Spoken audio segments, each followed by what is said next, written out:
Okay, thanks everyone. So welcome to the final session of today's conference.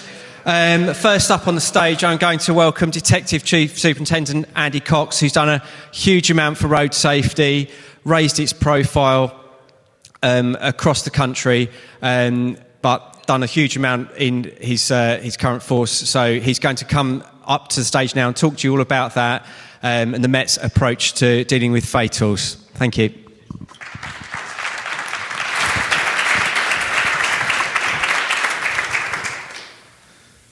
Okay, afternoon everybody. I'm sorry I was late to the conference. It's been quite a busy day for me and the Met. I've got to be honest, with some bits going on, so I'm going to leave straight after the presentation. But if anybody needs to catch up with me afterwards, or you have questions to ask around the presentation, then obviously contact me direct. Hopefully my details are in the programme. If not, I'll make sure you receive them later. So I'm giving you about a 20-minute input on my views in terms of preventing future road deaths, but really fundamentally, obviously, from a policing perspective. I'm told there's some police officers in the audience. Anywhere? Okay. In the far corner, Wallace if I. Okay, thank you. Okay. So I suppose I'm trying to highlight here, and you'll see my thread about the culture, probably wider than policing, much more societal in my view, but every public sector, the government and policing, of course, is part of this. It's kind of so what around road safety, it's not real policing. And I put the pictures up on the screen to highlight some of the perception around that. And then we talk about terrorism, CSE, violence against women and girls, and so on. But then that is the reality of road safety. So, of course, it's fundamentally real policing, but I think within policing circles, and as I say elsewhere, so often the culture is, it's just road safety, it's just a traffic offence. It doesn't really matter, when of course those pictures show how important it really is. And that's the stats, which I'm sure you're all aware, so I think there's quite a few analysts in the room, but that is the reality, and it's a really stain in our communities. I think that's how impactful this is, and so little was done to address it. And by the time I finished this presentation, in reality, somebody would have been seriously injured or died, and that is the sad reality for our country. So just in terms of culture and targets, the strategic policing priorities, it doesn't really feature currently, so I'm just setting the scene here for the challenge that we've got.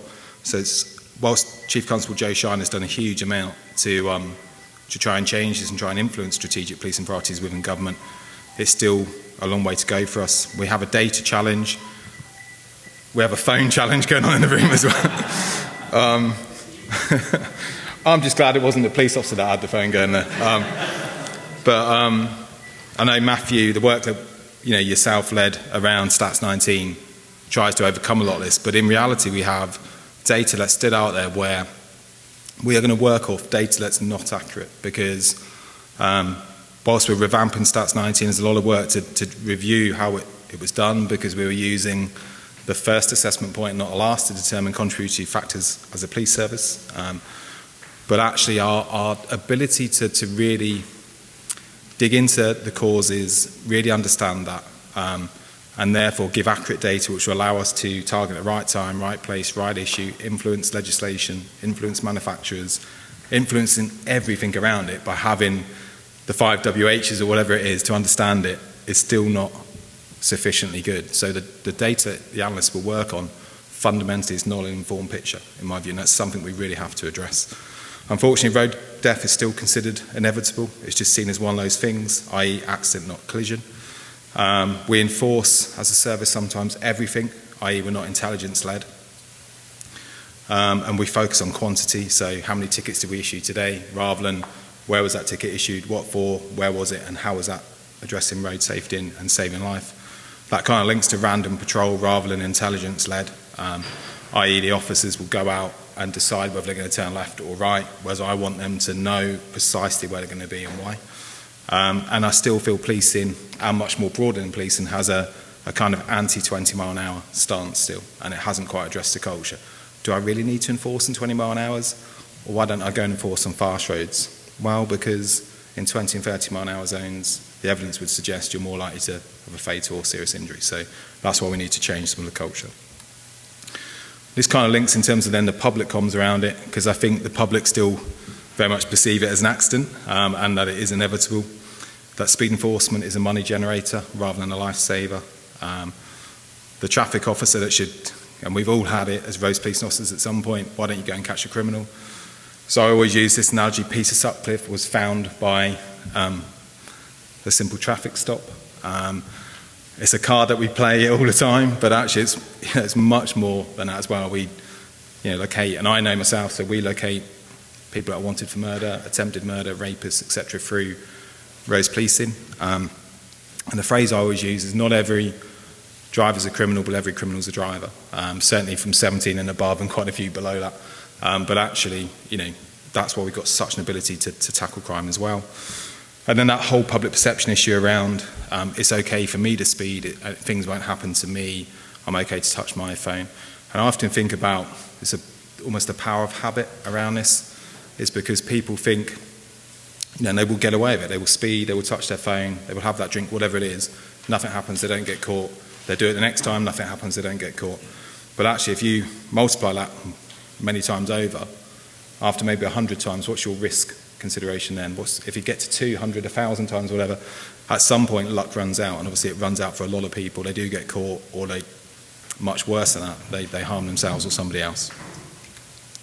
So the objectives, I think, for road policing has to be fundamental. It's about saving life and protecting life. As I mentioned, tackling criminality, winning the public confidence. We know there's a huge amount of public that want road safety prioritised. And if we educate and explain what we're doing and why we're doing it, I think we win over that speed, income generator type discussion. Influencing all of our partners here and elsewhere, and why ultimately influencing the public as well. So I mentioned about the need to be intelligence-led, to really establish full contributory factors in fatal. I'm going to focus on fatal crashes because I fundamentally believe in a limited policing resource challenge that we have. We need to start with the greatest harm, and ultimately if we solve fatal crashes, I think there'll be a knock-on effect all the way down.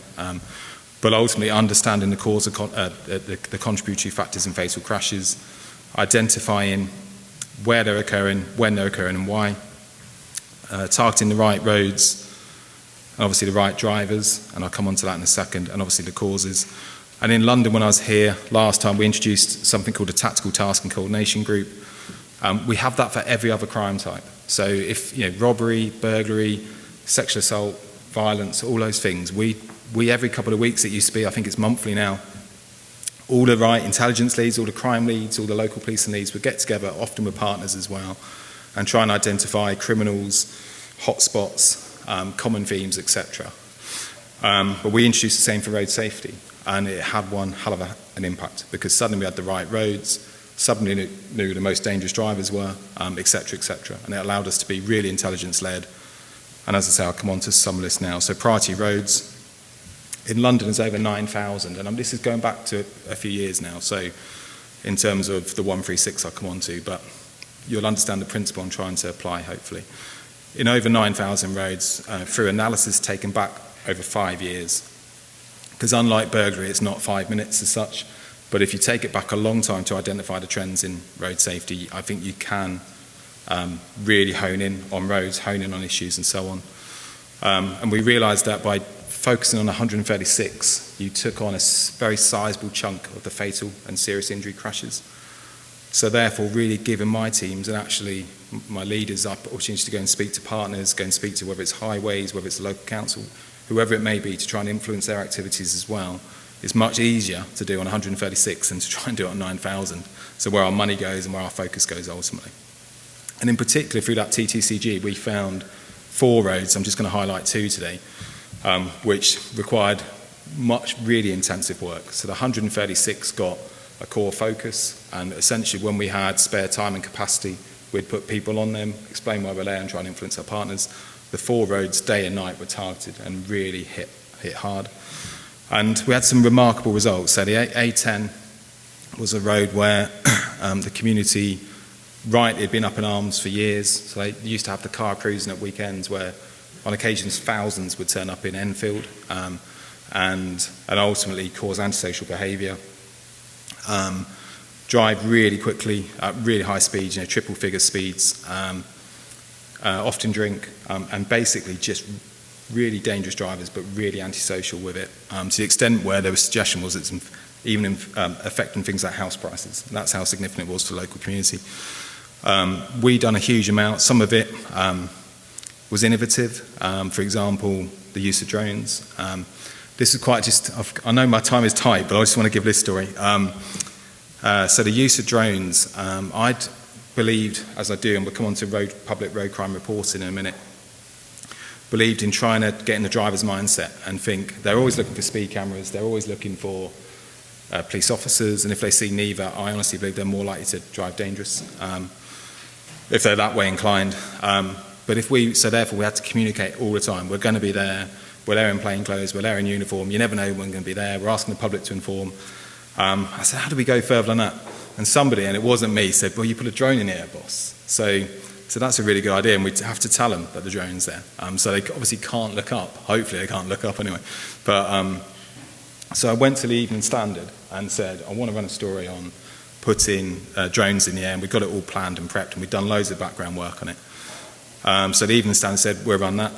So I was interviewed for a few hours, and then I get a phone call from, we love each other now, so it's fine what I'm about to say, but the counter-terrorism lead, who said, Andy, I understand you're looking to communicate that we're going to use drones. I can't let you do that. I said, well, the trouble is I've already gone to the Evening Standard. He goes, you need to tell them not to run the story. So I phoned the Evening Standard and said, please don't run the story. Of course, we wouldn't do that to you, Andy, we won't run the story. So I phoned back the counter-terrorism lead and said, no problem, they're not going to run it, even though I disagreed with the fact that we should run it, but he was unfortunately a higher rank than me at the time. So anyway, that was on the Saturday, and on the Monday, the Evening Standard run the story. And actually it featured worldwide by the Tuesday. And that's the point of really saying this to you. It went in over 100 publications, multiple news across the country and across the world. And it showed a level of interest in a bit of a bizarre tactic that was innovative. But in my view, after I'd finished apologising to the terrorism lead, I did demonstrate the benefit it gave to the A10. But it wasn't just a drone, of course, and we only deployed it relatively low amounts of times. It wasn't particularly effective in terms of actual identifying offenders. But it's very effective, I think, in terms of public comms and deterrence. And to cut a long story short, the A10 had a radically different profile. People were no longer dying, people were no longer being seriously injured. The car cruising element was deterred, and they were reading social media, they were reading our news feeds on it, and were choosing to go elsewhere. So it just shows, I think, by targeting roads really intensively, you can have an impact. I don't have current data on that, but certainly within 2 or 3 years, the data was unbelievable, and that's why it was ultimately nationally awarded. And a very similar issue on the A12, where we understood the issue, communicated it, targeted it, showcased all the enforcement we're doing. We're seizing a huge amount of cars, enforcing a huge amount of priority offences, and having an impact. Similar for priority drivers. We ran an operation where we identified around about the top 250 most dangerous drivers, and they had to have a link to other criminality. So these were people, when we policied it up, around about 4 disqualifications, history of crashes, history of really serious offending, and ruthlessly went after them by putting them on ANPR, having my intelligence teams understanding everything they do, and treating them like we would, for example, a sex offender or a violent offender who was dangerous, and really intensively focusing on them. And pretty much all the 250 within 3 months had been stopped. Lots of arrests, lots of weapons recovered in the car, lots of disqualified driving, lots of vehicles that were seized, drugs, counterfeit currency. The list was endless, essentially, in terms of what we had recovered. And it was just by identifying the most dangerous drivers. So it's just one tactic we can use, but we don't do it sufficiently. I think that 250 that we used for London for that operation could be, for example, 5,000 across the country. I think the 136 roads could be whatever number across the country. I kind of encourage that constantly, that sort of approach. Things like the no insurance and compliant car principle. So there's 4 pillars for a compliant car. I always get this wrong, but tax, MOT, insurance, and registered. If you take one pillar away, much more risk. For example, insurance, I think, is around about 5 times more likely to be in a fatal crash, and about 1 in 2 involved in other criminality that we can prove within the last 2 years. If you take away a second pillar, it goes up again. Take away a third, it goes up again. Take away all 4, you've got a skyscraper. It goes through the roof in terms of risk. I know there's about 1 million, I think, uninsured drivers. I think there's only about 25,000, but our systems don't talk as well as they should, but about 25,000 that are fully non-compliant. But that data changes and it depends what system you're using. But we should be ruthlessly going after those 25,000 because we know they're really easy to find. We could put them on all ANPR. We could design innovations that make it harder for that car, for example, to fill up at the petrol station. There's all sorts of things we could do, and we should be doing because we know the risk they pose is very, very significant. And fundamentally, the public want us to do that because they recognise why should they have insurance, why should they be legal, etc., and others not. Priority themes, we've got our Fatal 5 and obviously the 20-mile-an-hour thing, which I've already covered, but speeding is by far, in my opinion, the greatest risk. And as yet, despite the work Matthew's done so well, I know I worked on you with it and it was something that we both wanted to achieve. I think speeding will again continue to grow in terms of contributory factor once we get our assessment point within policing correct. Public reporting of road crime. We've done a huge amount around this to really encourage everybody to play their part. Up until relatively recently, the public wanted to play their part but couldn't. They'd phone the police who had no real method to record their evidence and their concern, and essentially the phone call would go down and nothing was achieved. We introduced Operation Snap, which is obviously head cam, dash cam and so on. We marketed it, and I'll just give a quick analogy around culture. So my first leadership meeting in Leading Vision Zero, I said, got to the end of the meeting and I asked, how did the public report road crime? There's this thing on the web, boss. I said, okay, can somebody show me where to get to? And there was like a few looks, did we really have to? But they did. So we go on, and you had to be, to cut long story short, you almost had to be a forensic expert to find where this link on the web was. And I goes, well, we're never going to find that. That's the point, boss. It's too much demand for us. Well, no, you're missing the point. If we encourage reporting, fatal crashes go down. Other than the emotional and the right impact for that, fundamentally the resource impact as well is massive if we get that right, because we know I think it's 2.3 million to the economy per fatal crash. But actually for policing, it's a huge amount of resource and specialism and commitment that goes into it as well. So looking at it purely from a business perspective, obviously, which is the least of our concerns, but there's a fundamental benefit to marketing it. So we were about 4,000, 5,000 referrals a year at that point, and that was trending over 30,000 a couple of years ago just for London, and nationally there's consistent rises in that. And it's only going to keep going. And ultimately, and when we get better tech to look at things like speeding, when there's more awareness and awareness grows, we're not perfect on it by any stretch of the imagination. We have introduced national standards, trying to remove that postcode lottery. There's much more work to do on it. I am leading some work now to look at a national team to do that rather than local, which would be brilliant in my view. But ultimately, it's having a big deterrent impact, and it's been evaluated and shown to ultimately it saves life. We will never know how many, because obviously you can't work that out. But the analysis says, and it's been done by a very academic team doing a review, that it does save life ultimately. I've spoken about collaborative working, and that's kind of why we're all here, isn't it? Conscious of time, so the National Collision Board, just to give people some awareness, we have a National Collision Board. I'd really welcome guest speakers from different agencies to come and, it's an environment which brings together every collision investigator in terms of senior leaders to that board. We look at our strategy, our policy, our training, how we can improve. And we definitely can improve on it, but I have to say some of the collision investigation is really expert people, and for example we've now made it a detective-based role. So for murder investigation we would have a team of more people in this room would work on it. They'd probably almost always be detectives. For collision investigation, often previously you had one who was often a uniform officer. We've now made that detective-based. We've still got lots of work to do on resourcing it properly. But actually in terms of the role, the training that goes into it, the accreditation, the expertise that goes into it, I think it's a lot stronger.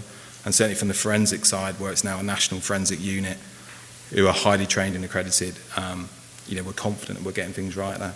And just really finally on this piece around disclosure, I've always been really conscious that in some cases you'll get, for want of a better phrase, the breadwinner that dies in a fatal crash. The partner left behind can often be looking after children without financial means. And when they're trying to look at civil litigation, the police often said, well, we've got a criminal investigation, we can't disclose anything yet. So we recognise that and have done a lot with working with solicitors and legal advisors, and now look to disclose really early on civil litigation, so you kind of run them simultaneously. And that's obviously an important thing in terms of victim care and so on. I'd be wrong if I didn't mention this. The rope, you knew it was coming. Anybody's seen me present before? So the Road Peace Challenge, this is kind of a wider call to action, really. So it's supporting the charity who do amazing work. But actually, we started this in 2021. We run it every year, and it just keeps growing. So 2021, it was me running. In 2022, most police forces took part. In 2023, all emergency services took part, and a lot across the country. In 2024, everybody in this room is going to take part. But more important, two aims really: to raise money for road peace, but to raise awareness of road danger is the most important thing. Which is probably on my next slide. Lots of national coverage. Lots of corporate sponsors now sort of buying into the process and marketing. I'll just finish, if I can, sort of on call to action. So some of the things I think we could introduce and influence change on would be, so Jess Phillips, who mentions the name of every person who dies, who is murdered through violence against women and girls in Parliament, and reads out the names of everyone who's died, which is amazing, has amazing impact, gets amazing coverage, has influenced change. So I asked in 2021 if any parliamentarian would do similar for road death. One stepped up, but said there's too many names to read out, Andy. I said that's kind of the point, because then you'll influence the debate and change and so on. So I still keep calling for it and hoping that somebody steps up soon to do that. Legislative change, things like exceptional hardship are frankly an outrage, where somebody can accrue more than 12 points. We all know if you accrue 12 points, you should lose your licence. So many, unfortunately, it's 1 in 5 don't, because they say it could create hardship for them. I always think the hardship's with the victim. And I mean, this hardship is claimed by Premier League footballers, for example, but not just them, but why would they ever be allowed hardship? So I think that should change. Things like incentivising safe driving, so I think black boxes, speed limiters, use of dash cam, etc., can have a really important part to play in the whole sort of piece. And then things like words matter. I have to say, the use of the word accident implies it was just one of those things. It couldn't be helped. It was unlucky. Where I think crash leaves it open to interpretation, and it was actually somebody, as so often is the case, that drove outrageously, dangerously, selfishly, etc. Okay, and obviously, as finished on a slide, that's really emotive in terms of that is the reality of the situation. Unfortunately, for so many people up and down the country, where around about 4 or 5 people get their door knocked today. Okay, sorry, I know I was probably running over, so that's why I rushed it. Is there any questions before I leave?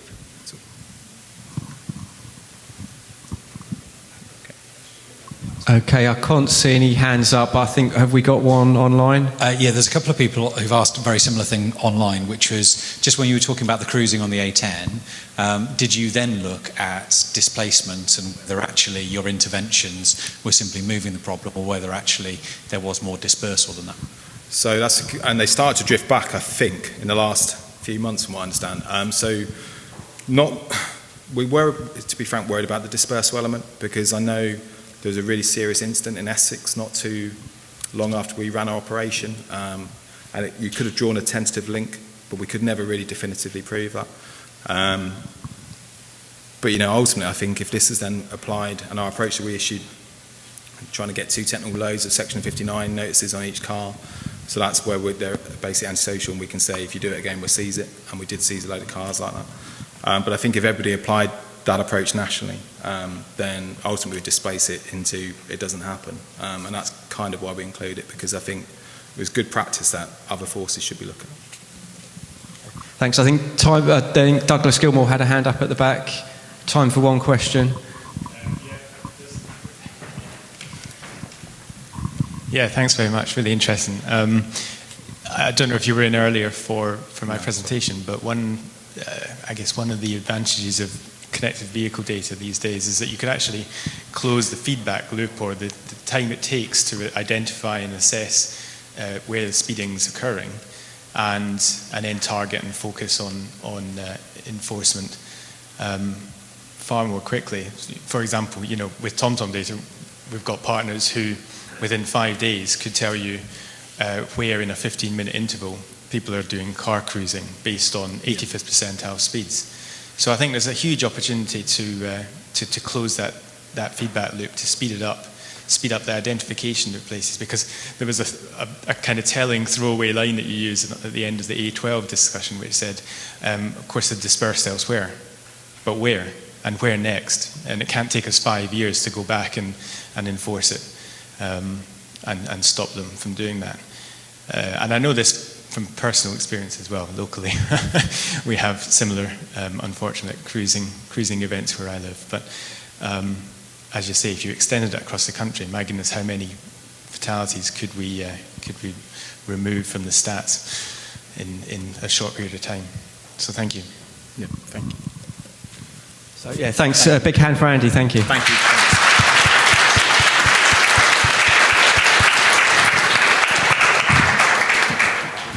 Okay, next up we've got Agilysis' own Bruce Walton, who's going to tell us about some demographic insights to understand the road user involved in a bit more detail. I am indeed. Thank you, Will. And I'm going to do it really quickly because I'm cautious of the fact that we're getting to the end of the day and I don't want to rain on Nathan's parade. So my apologies to being the third Agilysis director to address you today. I like to think of myself as a kind of classic vintage edition. And this is a particularly classic vintage theme because I've been banging on about the need to look at road safety in terms of people as well as place for a good 15 years now. Yeah? And what we've been doing is, over that 15 years, we've been trying to incrementally improve the way that it's possible for road safety stakeholders to get insight into the people who are exposed to road danger. And I'm going to talk about the latest incremental step on that path today, which is starting to use the Acorn socio-demographic classification system. And we want to use this for a number of reasons. Oh, that's who I am. I just said that.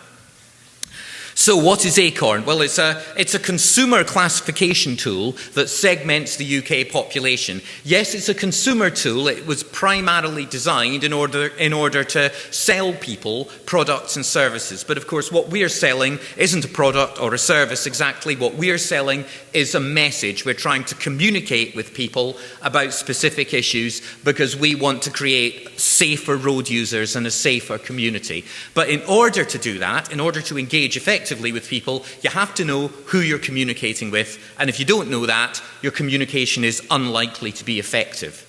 But luckily, we have postcodes for every driver, every rider, and every casualty involved in a Stats 19 collision, and we use that information, that postcode, to connect it to a socio-demographic classification system, which allows us to take a wide variety of demographic data, looking at population, behavioural data, survey data, information about people's income, background, deprivation, and so on, and combine it into a handy one-stop shop to tell you what these people are like.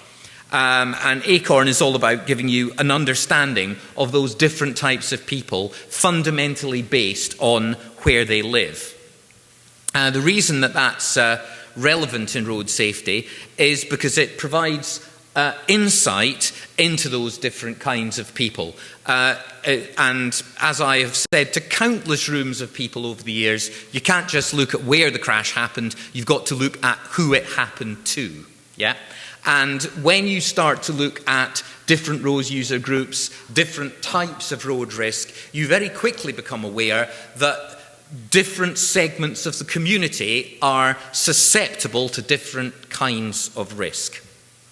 So the segmentation that Acorn provides covers every residential neighbourhood. Well, Acorn does cover the whole UK. Obviously, we use Stats 19 to apply it to collisions that occur in Great Britain. And Acorn is not the only segmentation system in the world. Other socio-demographic segmentation systems are available, and we have used other ones in the past. But there is a reason why we've moved to Acorn. There are various other partners in the sector. There's just a few of them there who I know hold Acorn licenses. But one of the reasons why we've moved across to using Acorn is because we can expose more information about the people that is more useful directly to the needs of our sector in road safety without you necessarily having to pay CACI any more money than we already are. Acorn is, like other socio-demographic classification systems, divides the population up into types. The column on the right there has got a grand total of 64 types of residential community where most of the people who live there share certain factors in common in terms of deprivation, in terms of behaviour, in terms of attitude, in terms of crucial things like communication channels, which is the most effective way to talk to them. Because 64 is quite a lot of types, it's made easier to use by grouping things together into the groups, which are the list of letters that you see in the middle of that diagram there. And each group has got a snappy little name to help you to kind of cotton on to what kind of people we're talking about. It does go a lot more detailed than that, and I'll get to that in a minute. And then at the top level, we've got an overarching set of categories that are grouping the groups together into the overall societal trends which that set of groups represent. And that three-level approach is very useful. You can choose the level which is the most appropriate way to focus on the people that you're interested in. Acorn's built from a wide variety of data sources and based on lots of analysis that I am not going to talk about in detail, but lo and behold, it'll be there. I'm sure the presentations will be available on the website for those of you who are interested in that kind of thing. But the most important thing is, what value does it bring us?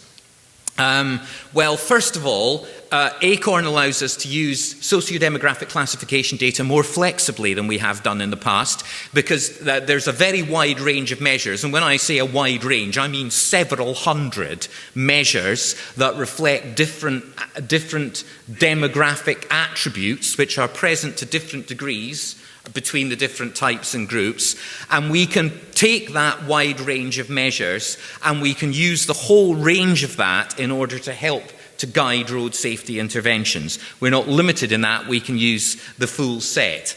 Acorn will also allow us to do enhanced geographic precision, because CACI have agreed to allow us to expose this demographic data down to middle layer super output area level, which for those of you who don't speak fluent ONS is a population group of about 8,000 to 10,000 or so. So that's a fairly tight definition of community, and we can bring socio-demographic classification to that level, so you can see which individual communities are experiencing that type of road risk and what types are present within them. And this is another important thing. This comes back to that list of hundreds of measures that I was talking about. Because we've got access to all of those measures, we've been able to go through them and cherry pick the very best of that information to make them available to road safety stakeholders quickly and easily, the things that we think are likely to be of most value to you. And I'm going to show you a couple of examples of those in a minute. Acorn also groups together people because they have behavioural characteristics in common. And that's very important when you're trying to unpick certain types of road behaviour. If you understand what behavioural things are in common, then you've got a lot further you can go. Now, here's one example of a detailed profile. Now, this one I'm showing you is the standard detailed profile that CACI, which is the company who make Acorn, present for every category, every group, and every type. Has a one-page summary like this. But the thing about that one-page summary is, useful though it is, it tells you what this type is like and where they live and a little bit about them. But it's only the tip of the iceberg. There are hundreds of measures lurking under this, remember. So what we've done is we've drilled into the iceberg and found the best bits from the inside of it. Yeah, have I overstretched that analogy? Well, possibly, but there we go. So what we've been able to do is create additional pen portraits, and you see that this one has got the Agilysis lemur. It's a lemur, not a lizard, people, up on the top of it to show that we've made this one, and we've chosen the demographic metrics that we think are going to be most useful to people who are designing and evaluating road safety interventions and campaigns. And we didn't stop with that one. We created another one which draws together all of the characteristics of Acorn types which are of direct relevance to road safety. Things like vehicle use, hobbies, which is a way of giving you an insight into how different types are likely to engage with active travel, for example. Yeah? And by being able to create these multiple profiles that are focused specifically on the needs of our sector, we're hoping to be able to make socio-demographic classification more relevant and more effective for road safety stakeholders. So I am going to quickly give you one example. That is one example of a type, older rural empty nesters and couples. Gives you an idea of what they're like and some of their characteristics that are relevant to road safety. But in contrast, here's another one, which is also a 3. The reason both of their numbers start at 3 is because they're both in the same overarching Acorn category. But this is a very different iteration of that. Younger families and sharers and city terraces who have quite different behavioural characteristics. Even though they're in the same category, their behaviours are different, and their behaviours are different in a way that is relevant to how they are exposed to road danger. I have also got a couple of slides here that show you the difference in their deprivation profiles. There's just one example of the many things. What you've got there is something showing you that the deprivation profile of that group 17 is very much towards the more affluent end, whereas 3H22 very much more toward the deprived end of the spectrum. I'm not going to talk in detail about how I derived those charts because life is too short. The immediate way that we are delivering this benefit to the road safety community is through the venerable thing Mast Online, which we use to provide socio-demographic classification flexibly at cost to the whole road safety community.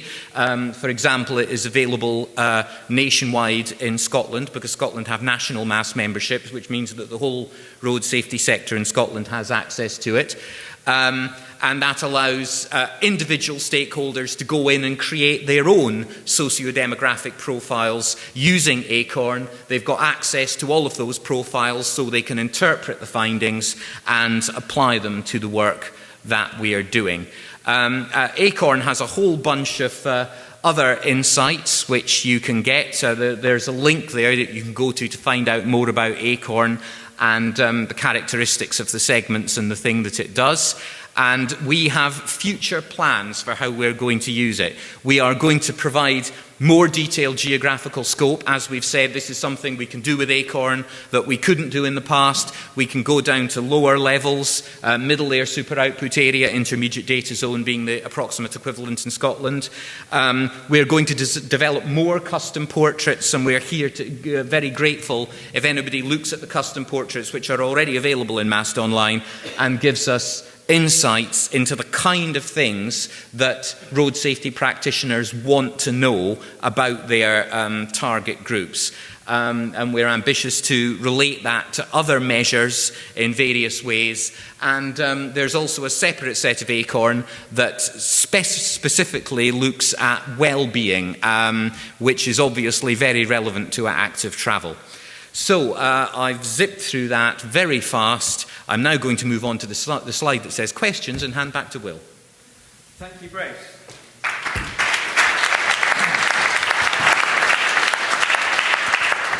I think looking at time, we'll allow Bruce to swerve some questions for now because Bruce is very easily contactable through Agilysis if you've got follow-up questions. But I will say on that, our comms team absolutely love it when they get an analytical report with an Acorn profile in it, because it helps them massively. So having used them myself, I do thoroughly recommend it if you can. So we're almost back on time for our last speaker of today. So I'd like to invite up Nathan Harpham from TRL. I nearly said TFL, from TRL. Yes, he's going to take us through some analytical techniques that may be of use to you in your future work. Fabulous. Thank you, Will. Hi, everyone. Are we all still awake? That wasn't very convincing. Cool. So hi, I'm Nathan Harpham. I have the privilege of looking after a team of 10 early careers professionals and talent development at TRL, and I also look after a lot of our data and evaluation capability and get involved in a lot of projects in that space. My big thing is really around communicating actionable insight from data. Of course, we start with the data. That's just the first step. Then we have the analysis. What are we doing with it? And then we have the insight that comes from that and how we can communicate that effectively. Cool, so I'm going to finish with the fairly light and simple topic of how we can use data as an enabler for zero harm. Potentially some food for thought for you on the way home. So, how can data analysis enable zero harm? So, a few aspects to this, I suppose. How can we use data to influence evidence-based decisions, to provide actionable insight? If I do X, then we will see Y. How can we use data and analysis to be predicting performance accurately? And how can we be tracking our progress over time? So to talk around some of these things, I'm going to talk about two different projects. So Road to Zero Harm, Sheena kind of teed me up for this one earlier and talked about the background to this project. I'm going to cover the modelling side of things that she mentioned in a little bit more detail. And also some collision prediction modelling that we've been doing for Transport Infrastructure Ireland. And then I want to step back a little bit and think about the bigger picture with some of these things and think about what might a coherent data-driven approach towards zero harm look like and some of the key elements and factors around that. So let's start with Road to Zero Harm. I think this chart has been shown multiple times today already, so I won't talk about this anymore. I think we're all clear on the challenge here.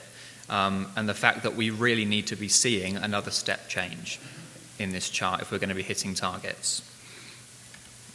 So, a bit around the model then. So the model we developed for the Road to Zero Harm work for National Highways is a network-level predictive tool for KSIs based on different groups of measures. So it essentially allows you to select different measures that you want to implement over a certain time period to a certain level and see what might happen to KSIs on the road network in those different scenarios. So it's a cross-safe system pillar model.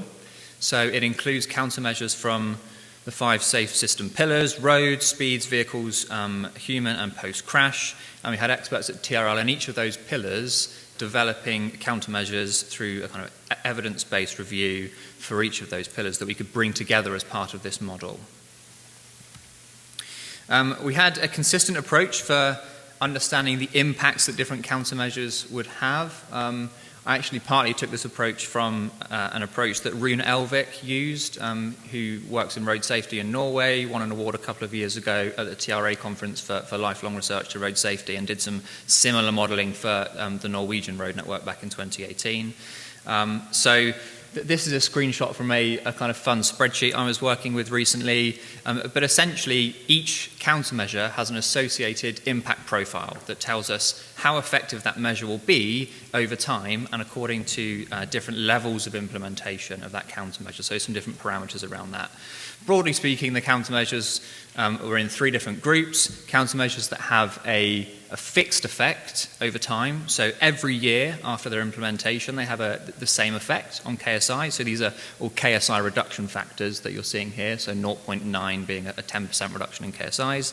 Then we have measures that you'd see an increasing effect over time, potentially that's due to implementation. As that becomes more widespread over the network, the effect of that measure increases. And then we have measures that behave a bit more dynamically, maybe as a function of use. Something like this might be a campaign, for example, maybe that runs a certain year and then comes back five years or so later. So one of the really important bits about the model is we wanted to account for overlap. Of course, whenever we're trying to understand the impact that different road safety measures will have, we've got to avoid double counting. And that's kind of depicted in the bottom right here. We've got our blue rectangle of all KSIs that we're seeing on the network of different types. And then we've got two measures, and these measures have target populations, the crashes and the casualties that they're targeting to remove. We've got the green box for measure 1, the red box for measure 2, and then the target population of both, bottom right. And this is one of the challenges that we had with this model when we have so many measures that we're looking at. You know, we're not just talking one measure, two measures, but multiple measures. How do we deal with that? So there are lots of different ways for doing that. For this model, we use some best practice approaches from the literature. I've put one of them down the bottom left because I think it's quite interesting. It's called the method of dominant common residuals, which essentially involves multiplying your factors together and then dampening to account for extra overlap. There are lots of different ways of doing this according to how much overlap you see between measures. And as part of this model, we had a huge matrix, which was something like 40 by 40, which basically had a load of cells that told you what the overlap was between all of our measures in terms of the populations that they were targeting. So that's some high-level key features of the model. Happy to talk to any of you about things in a bit more detail if you'd like to. The model, you select your measures, you select your levels that you want to implement them to, and the time frame over which you want to implement them, and it gives you the associated KSIs over time and the associated cost by year. So these are the kind of outputs that it looks like for different scenarios. So this is a scenario I tested the other day. So we've got our kind of baseline business as usual scenario here, which is calculated from a kind of log linear approach to casualty reductions.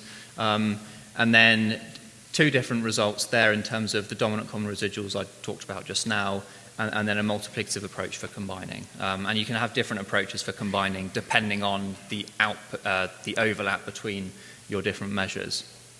And on the right-hand side there, we've just got the number of KSIs that are predicted to be reduced for the set of measures in the scenario according to the two different combination methods. So those are the kind of outputs we get from the model. Cool, so that's Road to Zero Harm. Collision prediction modeling. This is a project we did for Transport Infrastructure Ireland, which modeled the relationship between all sorts of variables and collision risk. For the kind of nerdy amongst you, which I'm sure a lot of you are, the equations look something like that, top right.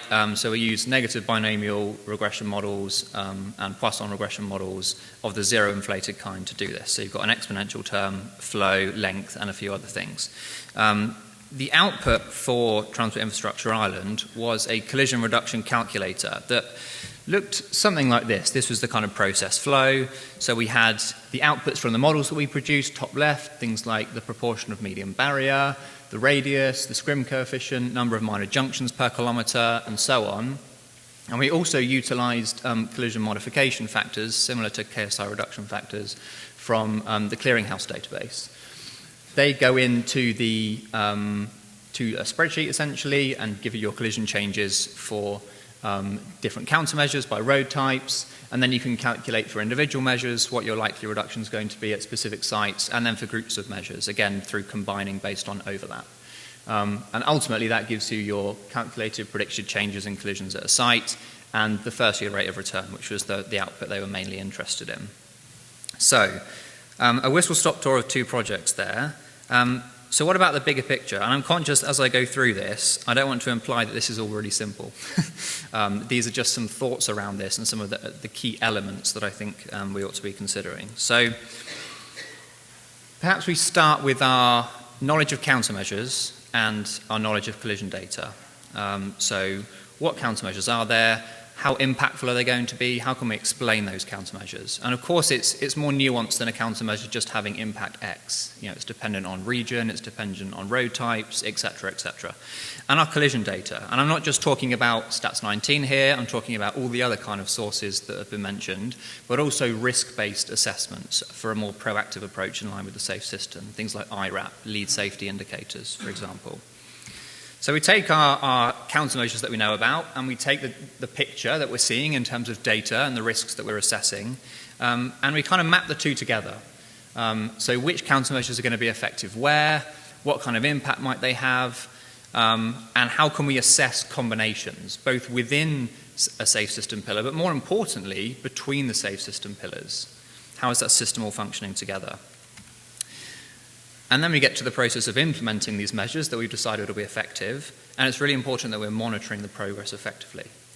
So now I'm just going to talk a bit around each of those stages. And of course, this is a feedback loop. As we learn more about the kind of collisions and the kind of measures that are working, we can feed that back into the top of this process. So, countermeasure impacts.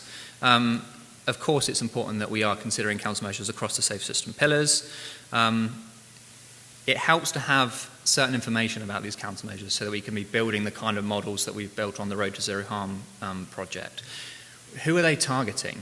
How can they be most effective? What are the risk factors associated with these different measures? How effective are they over time? It helps to have region-specific insights, like the models we built for the Irish Road Network, but also, can we pool our knowledge? And this is where sharing knowledge is absolutely crucial. So we have our regional studies, like our collision models, but also global databases and tools.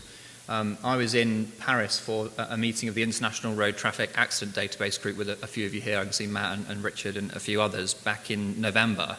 And a lady from PTV Group did a really interesting talk about a study they've been doing, looking at all of the different sources of information on countermeasures across the globe. And there are loads and loads of sources, like the CMF Clearinghouse, for example, that I've already mentioned. How can we be pooling this knowledge and using this effectively where that regional data isn't available? And of course, this evidence base expands over time. So on the right-hand side here, we have our database of information about the countermeasures we know about. How effective are they going to be? What's that impact going to be? But we start on the left-hand side with things we don't even know about yet. And potentially through new innovation, new technology, we become aware of things that we could potentially do to improve the situation. And through robust evidence, these are then lifted into this countermeasure database where we understand how effective they're going to be, where they're going to be effective, what we need to do to make them more effective. And it really helps to have a unified and consistent language for talking about the impacts, not just because then it's easier to model these things, but also because then it's so much easier to engage different stakeholders in this process. So I'm not going to talk too much about collision data, partly because of time. Lots of different sources of collision data. We go all the way from a kind of risk-based approach through the national collision data into collision investigation of single collisions at that really detailed level. And all of these things are really important in this process. So coming to the middle of the diagram, so we've got our evolving countermeasure database, and the effectiveness of that database, of each countermeasure in that database is linked to our risk factors, it's linked to where we're implementing them, it's linked to the time factor, there's kind of lots of parameters around that. And there's a predictive element to this as well, because we don't want to just be looking in the past and thinking, well, these are our risk factors in the last 5 years, they're going to be the same risk factors in the next 20. If we have data and analysis that enables us to see how the risk factors are going to change over time, we can then be mapping that to the countermeasures that are targeting those risk factors, to put in the countermeasures proactively that are going to be effective in the future, not that would have been effective in the past. And then you come to the process of looking at your casualties and assessing combinations and identifying the specific casualties that could be mitigated by specific countermeasures. And of course we can do that at a network level, as we have done for the Road to Zero Harm work, but also we can do this at a route-specific level. There's no reason we can't take similar models, take them to a specific region, and apply exactly the same kind of techniques. And you can imagine a model that has all of this stuff in it together, a database of countermeasures linked to different risk factors. We put in the knowledge about IRAP surveys and other kind of proactive assessment of risk, lead safety indicators, collision data. All of this links together to really help us to build that picture of, well, what's actually going to be effective here? We monitor this over time. It feeds back into the database. It feeds back into our collision data. And then we implement countermeasures and monitor progress. So potentially this is how it goes. We implement the countermeasures. Maybe that leads to a policy change or fitment of a certain technology. We realize the impact on KSIs, maybe a few years down the line, see the impact in the data, and using best practice evaluation techniques such as empirical Bayes, generalized linear models, etc., with counterfactuals, we can then make decisions on new policy based on the risk factors and challenges now. Well, not quite, because, of course, there's a significant delay in that process. And we don't just want to be making decisions based on data that we've seen 5-10 years ago. The SAFE system talks about a proactive approach. And lead safety indicators are so important to this process. Things like seatbelt compliance, speed compliance, emergency response times, IRAP star rating, and so on. So we can have this proactive approach to understanding where are the collisions likely to occur. And because of the strong relationship between the safety indicators and the collisions we're going to see, we can bring that process forward. And then final point really is, obviously collaboration is crucial in this. That's why we're all here. But more so now than ever, this kind of data-driven approach demands collaboration from all of these different kinds of people. The SAFE system demands collaboration through shared responsibility and layers of protection. And ultimately, zero demands collaboration, because we have to have our heads in the detail, and every part of the process, every part of the system needs to function optimally and effectively to hit zero. And that's me. Thank you very much for your time.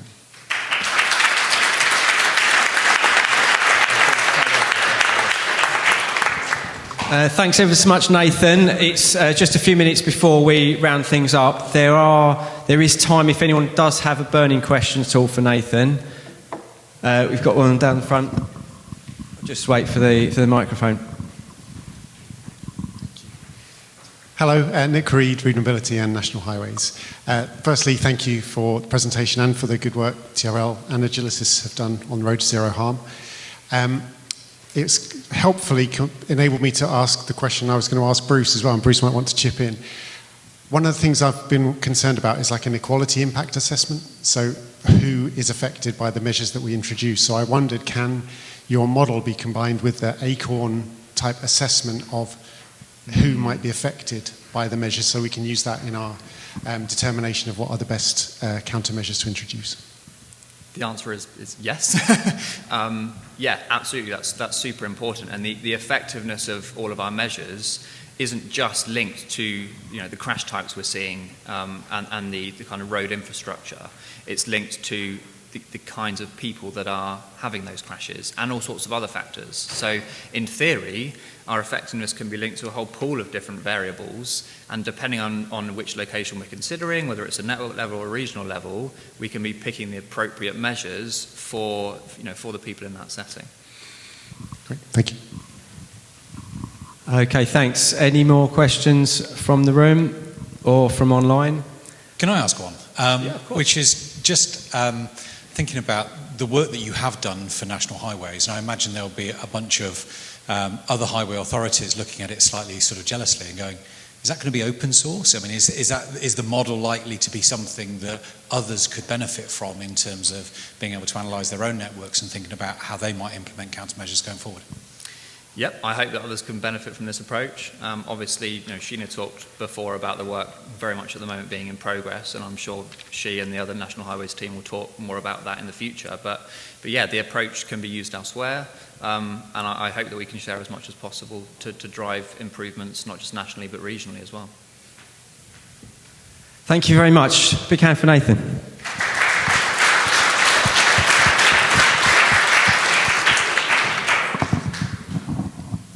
So it falls to me to bring things to a close. I've come to the lectern and see if I can read my own notes that I've made through the day. So first of all, on behalf of RSGB, I'd like to thank our sponsors for making all this possible: National Highways, AccuSensus and Genoptic. So a big round of applause for them, please.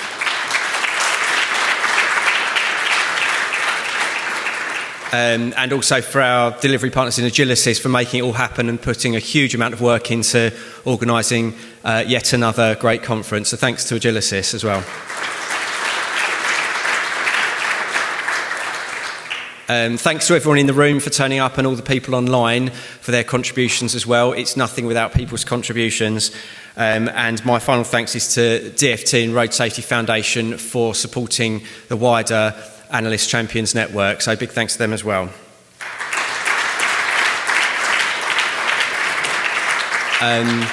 If you want to join the Analyst Champions Network, then please get in touch with Agilysis for more information and to join the network.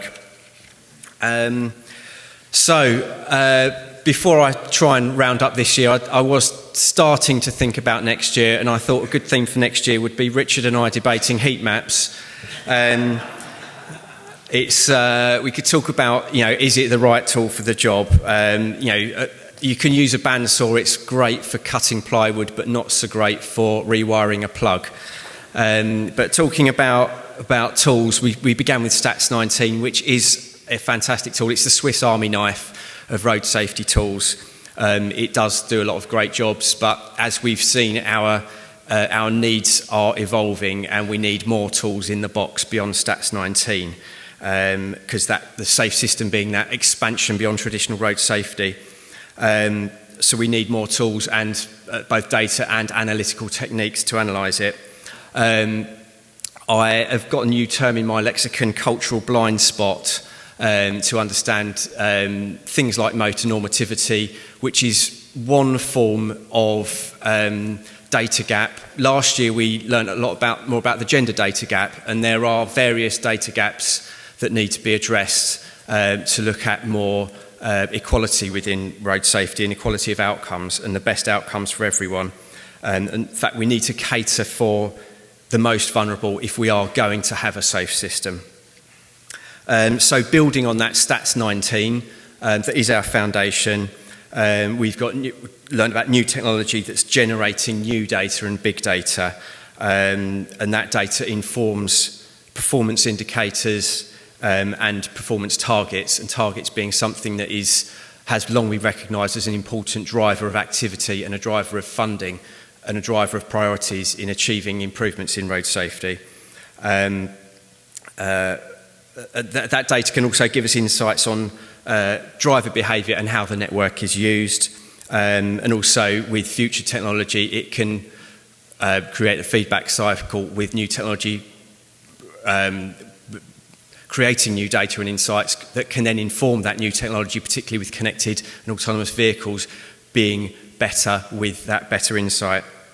But we need access to that technology, and we need access to the skills to realise the benefits of all this data, which Nathan very neatly summarised at the end about collaboration. There is a huge need for collaboration because there is a diversity of data, a diversity of techniques.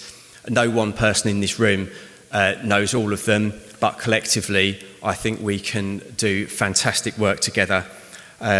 So we've seen how important it is to have targets and focus, prioritise activity and share those skills, and form partnerships to realise the benefits of that. So I think we are just about in time. I will let you go now, so I wish you all a safe journey and hopefully to see you all again next year. Thank you very much.